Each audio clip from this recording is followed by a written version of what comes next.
Quero convidá-los a abrirem suas Bíblias, daremos continuidade à nossa exposição em Atos dos Apóstolos. Hoje será no capítulo 15, Atos dos Apóstolos, capítulo 15, finalzinho do capítulo, versículo 36 até o 41.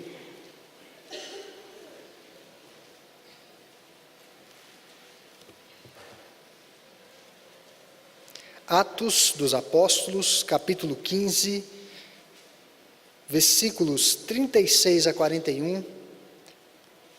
Atos 15, 36 a 41 nos diz assim: Alguns dias depois disse Paulo a Barnabé: Voltemos agora para visitar os irmãos por todas as cidades nas quais anunciamos a palavra do Senhor, para ver como passam.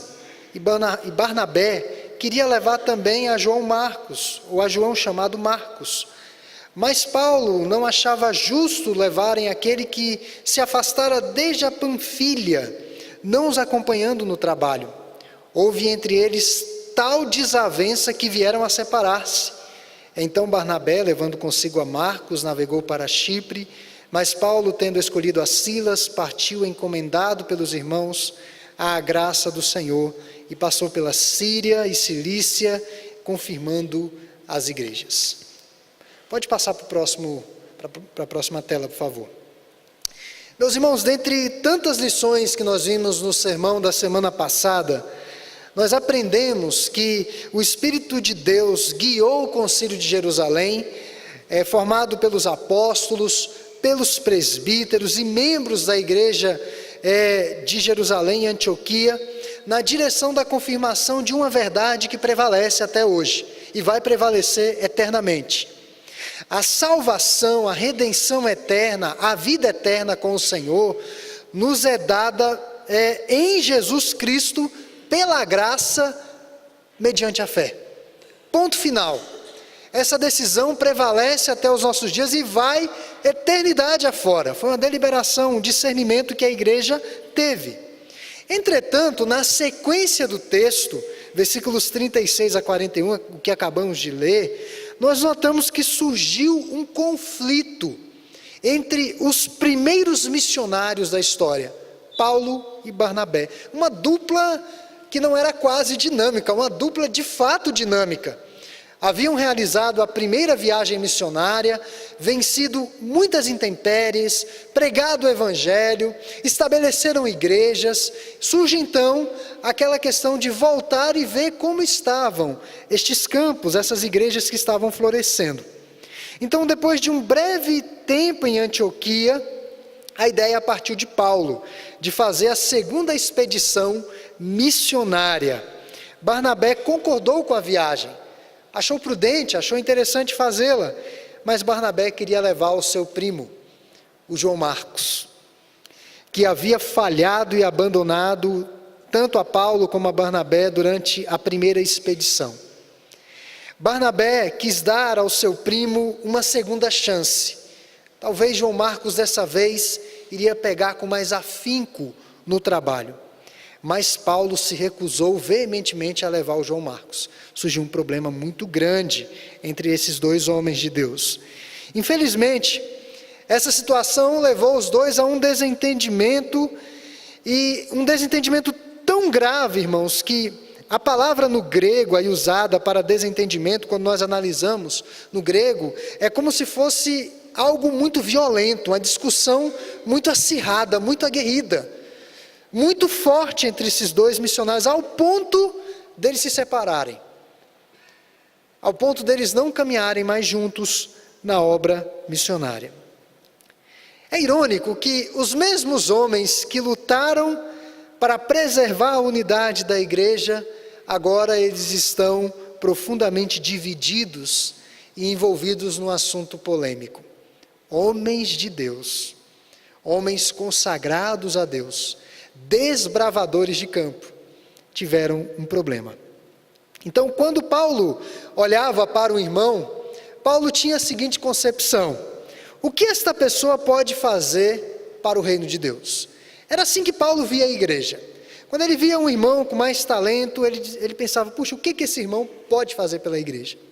Quando Barnabé olhava a mesma pessoa, Barnabé pensava diferente. O que o reino de Deus pode fazer por essa pessoa? Daí que decorreu a discussão e a briga entre esses dois homens de Deus. Por um lado, Paulo estava certo, porque eles estavam indo para regiões montanhosas. Eram lugares onde eles enfrentariam a morte praticamente todos os dias. Quando Paulo escreve aos Coríntios, ele fala de suas viagens, das suas expedições missionárias, das dificuldades que ele passou. Ele enfrentou oposição, perseguição, apedrejamento, sofrimento, enfermidade, fome. Ou seja, não seria turismo. Missão não é turismo, mas missão é estar sujeito a todas as dificuldades a fim de que o reino de Deus se expanda. Então eles precisavam de companheiros comprovadamente comprometidos que não abandonassem ou que não os abandonassem em face às dificuldades. Eles precisavam de pessoas assim. E Paulo não poderia mais, no modo de ver dele, correr o risco de ter João Marcos desistindo da viagem novamente. Essa era a perspectiva de Paulo em relação ao jovem João Marcos. Por outro lado, Barnabé estava certo, porque Barnabé via naquele jovem um potencial gigantesco para ser desenvolvido, para ser trabalhado. E se ele queria levar o João Marcos, é porque João Marcos queria ir. Ninguém faz a obra de Deus forçadamente. Ele queria estender a graça de Deus para aquele jovem, apesar do seu erro na primeira viagem. Então, quando Barnabé olhava para o seu primo, ele pensava assim: nós servimos a um Deus de graça, Ele é o Deus da segunda chance. Por que nós não podemos dar uma segunda chance para esse jovem que falhou na primeira viagem? Então, Barnabé via um potencial real naquele seu primo tão jovem. Mas, meus irmãos, nós vemos o lado dos dois, só que os dois missionários estavam errados. Pode ter sido a vontade de Deus que esses dois homens, amigos, companheiros de jugo, se separassem, mas não era a sua vontade que eles se separassem por causa de uma briga. Hoje nós testemunhamos igrejas inteiras que se dividem por questões muito menores do que essa que acometeu os primeiros missionários da história. Muito menores. E isso não é da vontade de Deus. Divisão não é da vontade de Deus. Talvez era da vontade de Deus que um fosse para um lado e o outro fosse para o outro lado, realmente para que o evangelho alcançasse mais pessoas, mas não desta maneira. Paulo e Barnabé concordaram sobre a importância da viagem, mas não poderiam concordar com a composição da equipe. Era algo operacional. Ali estavam dois homens dedicados pela unidade da igreja e ainda assim foram incapazes de resolver divergências entre si. Pode passar para o próximo, por favor. Mas nós percebemos que Deus é capaz de sobrepor a qualquer divisão e cumprir os seus propósitos. A segunda expedição missionária de Paulo não ficou prejudicada por causa desse entrave, dessa dificuldade. Depois de uma desavença afiada, Paulo e Barnabé se separaram, sacrificando a unidade para uma coexistência pacífica à distância. O texto bíblico nos fala que Barnabé levou a João Marcos e navegou para a sua terra natal, a ilha de Chipre, onde eles haviam passado anteriormente. Paulo escolheu Silas, recém-chegado da igreja de Jerusalém, com a carta da deliberação pelo concílio e uma carta que correu todas as igrejas gentílicas. Então Paulo aproveitou a boa vontade de Silas e o convidou para essa segunda empreitada missionária. Um obreiro, no caso Silas, espiritualmente talentoso, um cidadão romano, ou seja, teria livre trânsito pelo Império Romano. Silas, daqui em diante, se tornará um companheiro de trabalho valioso do apóstolo Paulo. A dupla deixa de ser Paulo e Barnabé para ser Paulo e Silas, daqui em diante. E o que ocorreu com João Marcos? O que foi do João Marcos? Nós não temos mais tantos detalhes da vida de Barnabé daqui em diante. Na ilha de Chipre tem um memorial à figura de Barnabé, porque Barnabé se tornou um dos maiores pregadores, se não o maior pregador e mais eloquente pregador daquela região. Um homem reconhecido no seu trabalho. E o João Marcos, que era o seu primo tão jovem. Será que Paulo um dia mudou de opinião a respeito deste João Marcos? 2 passagens nas Escrituras vão responder essa pergunta. 15 anos haviam se passado e Paulo estava preso e fez a seguinte declaração em Colossenses 4:10. Saúda-vos a Aristarco, prisioneiro comigo, e Marcos, primo de Barnabé, sobre quem recebestes instruções, se ele for ter convosco, acolhei-o. João Marcos e Paulo não apenas se tornaram amigos, mas agora que Paulo estava na prisão em Roma, quem estava cuidando do apóstolo Paulo? A mesma pessoa que um dia o havia abandonado, o João Marcos.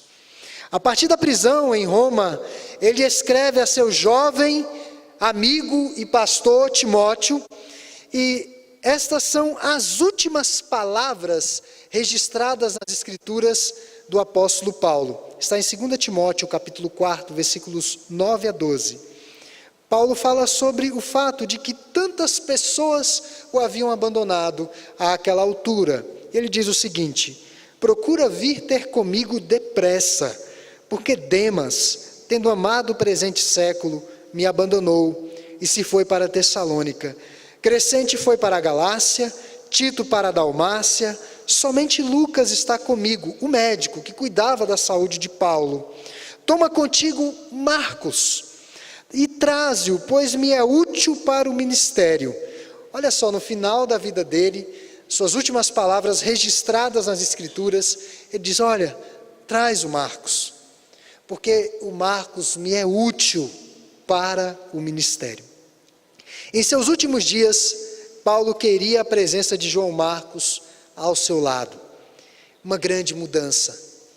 Na segunda viagem missionária, Paulo não queria a presença de João Marcos, mas agora no final de sua vida, ele diz: toma Marcos e traze-o, pois me é útil para o ministério. A próxima e última referência que temos sobre João Marcos está na primeira epístola do apóstolo Pedro, onde Pedro refere-se a João Marcos como meu filho, meu filho. E qual foi o maior feito de João Marcos? O Evangelho de Marcos.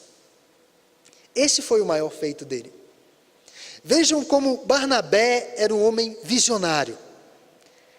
Ele trabalhou aquele jovem na ilha de Chipre e ele se tornou um dos baluartes da pregação do Evangelho, inclusive apoiando o apóstolo Paulo, que o havia rejeitado naquela segunda expedição missionária. O mesmo homem que um dia havia abandonado o apóstolo Paulo foi o homem que Deus escolheu para escrever o Evangelho conforme Marcos. E aqui eu quero extrair, irmãos, desse episódio que ocorrera entre esses dois gigantes das missões mundiais, algumas lições importantes. Pode passar aí, Paulo, por favor. Pode passar. A primeira lição que eu quero extrair: tenha cuidado, porque a sua maior virtude pode levá-lo ao pecado. A sua maior virtude pode levá-lo a cair. A força de Paulo era o seu firme compromisso de seguir a Cristo, não importava o custo. Paulo não media esforços. Era um homem que se mantinha firme em suas convicções. Era inarredável em suas crenças em relação a Deus. E veja que ele mesmo, ou seja, Paulo, confrontou a Pedro. Quando Pedro se portou de forma dissimulada em relação aos gentios, em uma certa ocasião. Paulo se levanta e confronta Pedro. Era muita coragem, era um homem de iniciativa, um homem de muita decisão. Você poderia bater em Paulo, jogá-lo na prisão, apedrejá-lo, mas não poderia impedi-lo de anunciar a Jesus Cristo. Isso ele fazia sem nenhuma detença. E ele anunciava este Jesus Cristo crucificado como o único caminho para a salvação. Mas a fraqueza de Paulo era a sua incapacidade de aceitar trabalhar com um homem mais fraco, comprovadamente mais fraco como João Marcos, que era um jovem que tinha um potencial, mas ainda não estava pronto. E comentários posteriores de Paulo sobre o João Marcos mostram que ele superou essa fraqueza mais adiante. Eu convido os irmãos a abrirem as Bíblias na carta que ele escreveu aos Romanos, capítulo 15, versículo 1 e o versículo 7. Ele diz assim: ora, nós que somos fortes, devemos suportar as debilidades dos fracos e não agradar-nos a nós mesmos. Versículo 7. Portanto, acolhei-vos uns aos outros, como também Cristo nos acolheu para a glória de Deus. Parece que Paulo aprendeu a lição, que nessa trajetória existem pessoas que são mais fracas e precisam da ajuda dos que são mais fortes, a fim de que possam prosseguir e desempenharem os seus dons e os seus talentos nesse contexto da igreja. Então a maior força de Paulo, que era ser um homem decidido, um homem empenhado, acabou se tornando a sua maior fraqueza nessa passagem.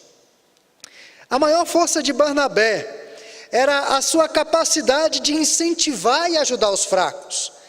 Barnabé havia investido em Paulo. Nós vimos isso nas exposições que tivemos aqui.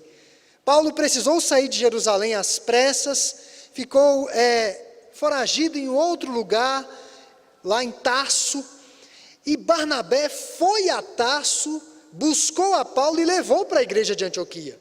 Foi Barnabé que inseriu Paulo nesse contexto das missões. Barnabé investiu em Paulo.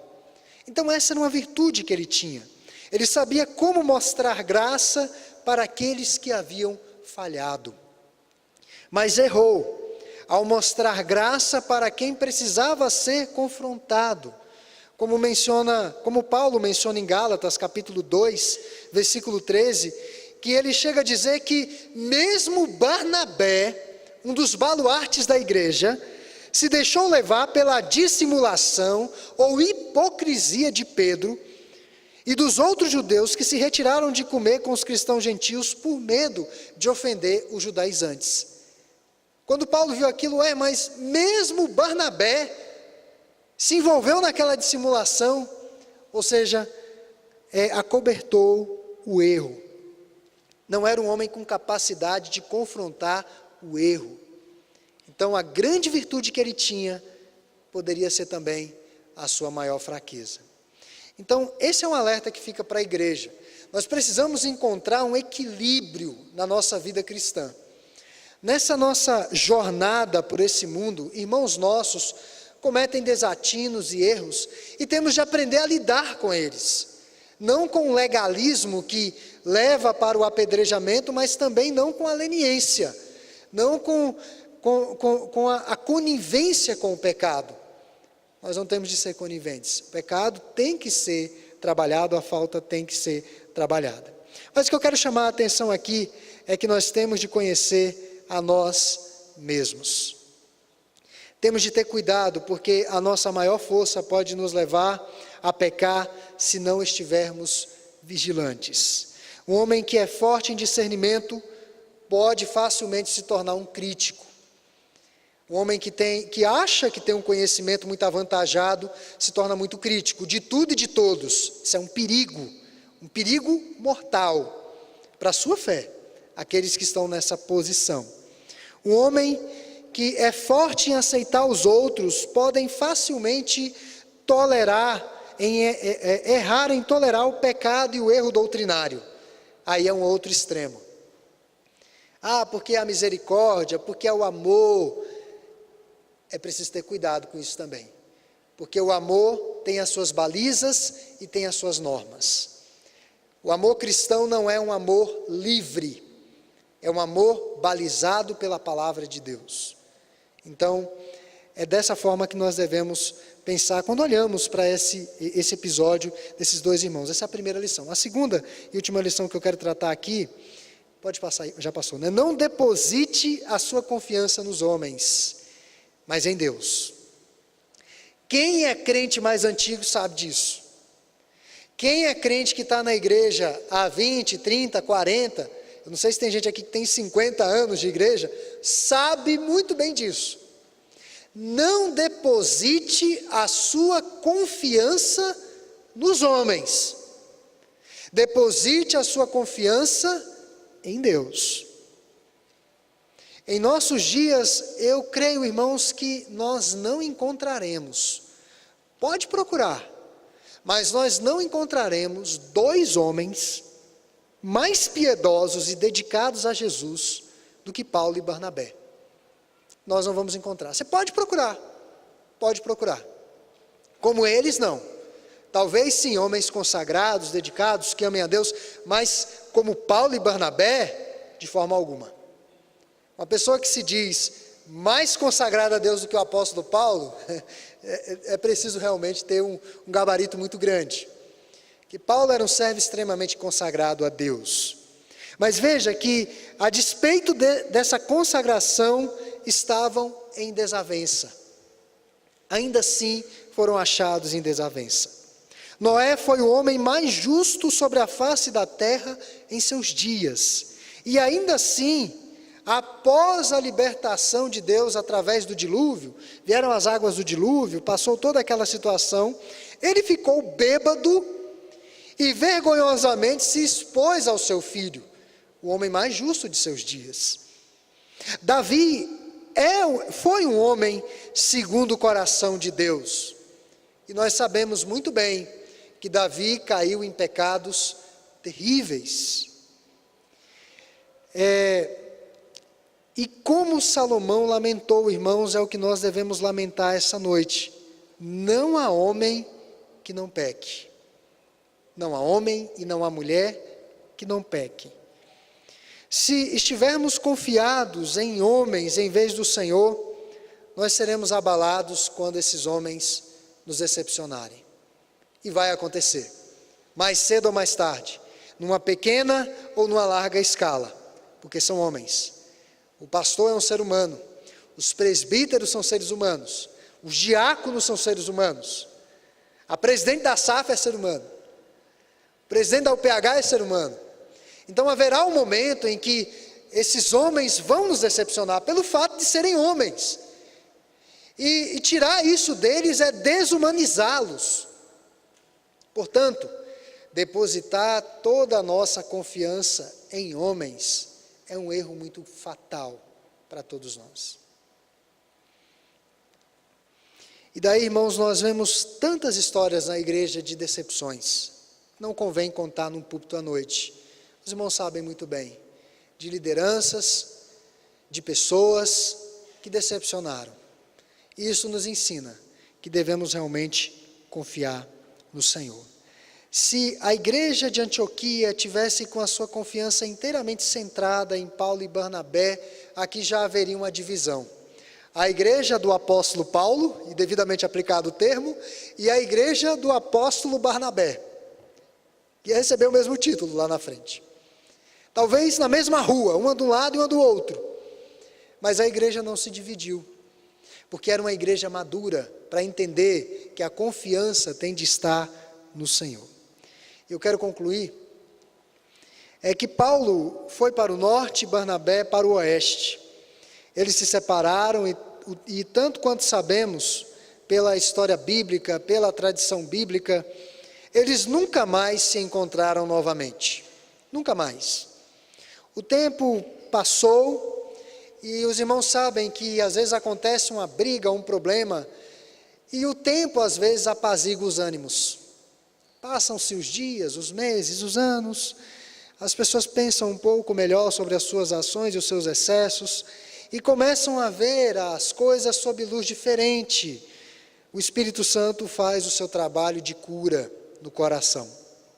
10 anos haviam se passado sobre este episódio, e Paulo escreve a respeito de Barnabé. Ele fala sobre Barnabé em 1 Coríntios 9, 6. Ele se refere a Barnabé como um amigo, um companheiro, um parceiro, um colega de trabalho. Ele reconhece em Barnabé as virtudes que ele tinha, um servo do Senhor. E, meus irmãos, é isso que o Evangelho de Cristo pode fazer. Fora este relato que é lamentável desse conflito, floresce o Evangelho da graça soberana de Deus na vida do seu povo. O Evangelho sempre vai prevalecer. E a minha oração essa noite, e temos tratado Atos dos Apóstolos, porque fala sobre a igreja, sobre a jornada da igreja nesse mundo, sobre o sustentar os nossos irmãos, carregar as cargas uns dos outros, orar uns pelos outros, chorar com os que choram, alegrar-se com os que se alegram. Enfim, nessa nossa jornada, nem sempre as coisas vão sair do jeito que nós desejamos. Mas Deus permitiu que ficasse na revelação bíblica estes episódios de desentendimentos para trazer lições à igreja de todos os tempos. E dentre elas é que o Evangelho sempre prevalece. O Evangelho traz cura ao coração. Eu costumo dizer que na igreja, quando eu estou diante de alguns conflitos, e o pastor parece que está no centro, né? Tem gente que não gosta do pastor pela voz, ou não gosta do pastor pelo jeito do pastor, porque o pastor prega demorado demais, ou prega curto demais, enfim, N situações que eu poderia dizer. Então o pastor está no epicentro do furacão. Então, a gente que não gosta gratuitamente, tem gente que não gosta com razão, e eu sempre digo o seguinte, meus irmãos, eu como pastor, não tenho o direito de ficar com raiva de ninguém, porque a partir do momento que eu como pastor, fecho o meu coração para os mais impenitentes, para os mais duros, para os mais carrascos, até mesmo para o ímpio, para o joio que está dentro da igreja, e às vezes, algo que eu comento com algumas pessoas próximas em algumas situações, olha, às vezes eu identifico o joio, eu sei que é joio, eu sei que é bode, e às vezes dá vontade de pegar o cajado e dar uma... mas não pode. Não pode, porque talvez aquele bode hoje seja uma pessoa pela qual Cristo morreu, um regenerado, e ela passe pelo novo nascimento. Em algum momento ela vai passar pelo novo nascimento. Pode ser que isso aconteça, pode ser que não. Então que não seja eu o impedimento para que isso aconteça. Então eu não tenho o direito de ficar com raiva, aborrecido, amargurado, chateado, usar o púlpito, agredir fulano, ciclano ou beltrano. Eu não tenho o direito de fazer isso como pastor. E a partir do momento que eu faço isso, eu já perdi toda a minha prerrogativa pastoral. E vejam que esses homens de Deus ficaram aborrecidos por um momento, mas posteriormente o Evangelho trabalhou no coração deles, ao ponto do João Marcos, que era o tão rejeitado, se tornar muito útil para o apóstolo Paulo. Então que Deus essa noite nos ajude a percebermos que, embora as nossas divergências pareçam tão profundas, nós pertencemos à família de Deus. Portanto, há sempre, irmãos, sempre possibilidade de reconciliação. Mesmo que leve muitos anos para que o coração seja curado, sempre há possibilidade de reconciliação. Eu quero finalizar esse sermão, voltando a dizer para os irmãos, o que aconteceu num gabinete, não foi aqui, foi em outra igreja, e eu não falo muitas coisas de gabinete no púlpito, e não devo falar. Mas essa foi uma das situações que mais me chocaram. Eu já contei isso aqui no púlpito outras vezes. Eu tive de lidar com uma situação na igreja muito séria, de desavença muito grave, de raiva assim absurda. E essa irmã chegou muito aborrecida e nós começamos a conversar. Mas pastor, por que fez isso e aquilo? E contou toda a situação. Desabafou. Depois de tudo, eu virei para ela e falei assim: minha irmã, é o seguinte, tente haver perdão, porque a Bíblia nos orienta a perdoar. Mas é que não sei o quê, que é uma situação absurda. Não, mas vamos trabalhar o perdão. E ela insistindo em cultivar aquela raiz de amargura no seu coração. E daí, como pastor esperto, né? Eu falei assim para ela: tá, minha irmã, mas acontece que a irmã vai para o céu, né? E se a irmã chegar no céu e esse irmão estiver lá? Eu não entro no céu. eu não entro no céu. Se ele estiver lá, eu não entro no céu. E com raiva, com muito ódio no coração. Então, a que ponto chega a desavença? A que ponto chega a antipatia? Algo que não deve existir no meio dos crentes. Porque afinidades nós temos. É bem verdade, temos mais afinidade com algumas pessoas. Mas o nosso coração tem que estar aberto a todos. Indistintivamente a todos. Porque são pessoas pelas quais Cristo entregou a sua vida. É a noiva de Cristo, a igreja do Senhor. Então que Deus nos ajude essa noite a atentarmos para essa situação de desavença e extrair dela lições preciosas para a nossa vida cristã. Amém.